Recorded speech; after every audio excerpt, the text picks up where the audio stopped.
You probably already know that viruses are responsible for causing a number of diseases, from AIDS to the flu. But did you ever wonder how a virus works?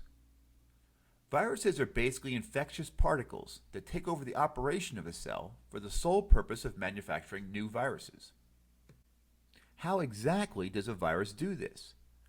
In many ways, it works in the same manner as a computer virus does.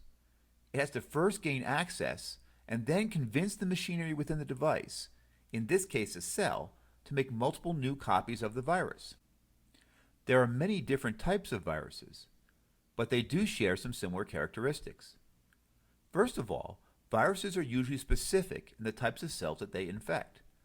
The specificity of a virus is dependent upon the types of receptors that are found on the surface of the target cell. Every cell in your body has a pattern of protein receptors on its surface.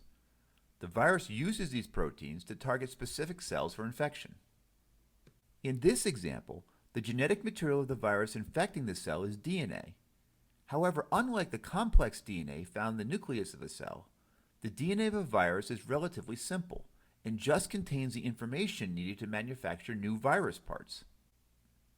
Once inside the cell, the instructions in the DNA are transcribed to RNA. The protein-building machinery of the host cell then translates these instructions into the components of a new virus. These parts are then assembled into new viruses within the host cell. When ready, they emerge from the host cell, often killing it in the process.